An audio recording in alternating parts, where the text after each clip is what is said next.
Welcome back to another Cop Tool on the Job Safety Tips with Safex. I'm Jay. We're here with Travis from Safex. Thanks, Jay. Today we're here to talk about a little fall protection. Fall protection, all right. You got a bad harness here, you got a good one, and I'm wearing one. So let's start with this. Let's talk about some fall protection inspections. So what makes it a bad one?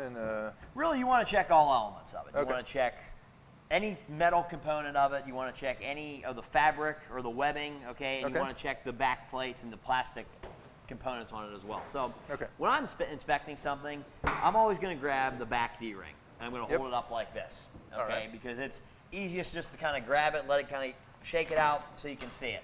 Obviously, this is one that's not in good condition, okay? Let's start up here.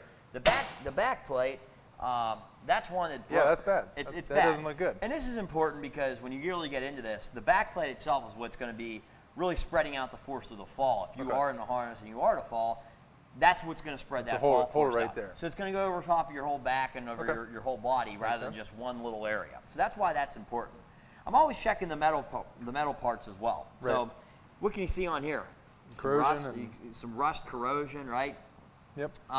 If you have rust, corrosion, the structural integrity of that metal portion there in that D-ring is lessened. You're okay. Right, so that's something that's an indicator you want to take out of service. Okay. And I always kind of fiddle with these as well and check them, and because you can see there's other components on there that you can't see from the webbing. Another thing to look at is your buckles too. Oh yeah, those feel are on really, there. I mean, look, and you can just feel. Yeah, there's a lot of bad stuff on there. A lot of rust.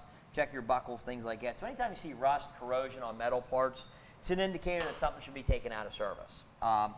Check your grommets. Check to make sure that they're in place. You can see these are in place, but these are green. I mean, they're corroded. Right. And when I'm checking a harness and I'm actually getting into it, let's take a look at a good one here. This looks like it's fairly new. Okay. Yep. I'm taking this and I'm about to go tie off and do some work. So part of what I always do, like I said, I'm holding it up. Okay.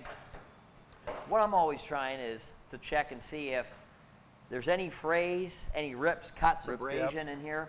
And just the easiest way to do it is just to grab each part in particular and kind of grab each section separately. And I kind of stick my middle finger under here and just kind of roll through it and see if I can feel anything. And I just kind of look at it like that and flip it over. Typically, when I'm on a job site, it takes me about 4 minutes to thoroughly inspect a harness. Most guys who are out there doing it, unfortunately, it takes them about 20 to 30 seconds. So falls are one of the leading causes of death in construction. So you really want to make sure that we're using a good harness out there. Okay. And so when you're talking like this is for me, pretty untrained, I'm going to go out and I'm going to put this on. I want to make sure I'm wearing something good, but there probably is a competent person that really they should be, talking with or consulting on. You as the employee, you should be checking these every day before you go out. And actually, if you're someone who needs to tie off every day, you should be checking these every day to make sure the harness I'm is safe. Safe condition. and it's gonna arrest your fall. Right. But the competent person is somebody who should actually be going out and checking all the fall protection equipment and performing documented monthly inspections on them each month. So that's something you want to look at there. Yep. So let's talk about what I'm actually wearing, Jay. It's one thing to look at and inspect a good or a bad harness, okay? But it's another to actually be wearing it properly. Fall's one of the leading causes of death every year in construction, so making sure we're wearing it properly is a big part as well. Sure. So check out this chest strap here.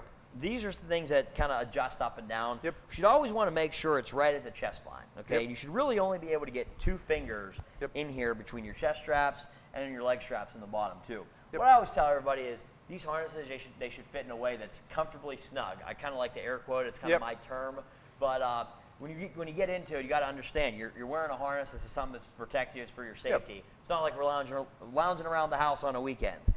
So what about the D-ring on your back? Where is that supposed to sit? Glad you brought that up. It's supposed to sit right in the middle of the shoulder blades there, right in the upper portion of the back. Okay, part of the reason for that is a lot of times you see guys on job sites are wearing them kind of in the small of their back, the lower portion of their back.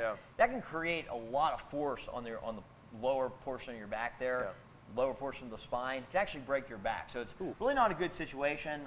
These are designed to be worn in this manner, have the D-ring up there, and that's for that back plate to work properly. So all the fall force gets arrested evenly over the course of your body. Oh, that makes a lot of sense.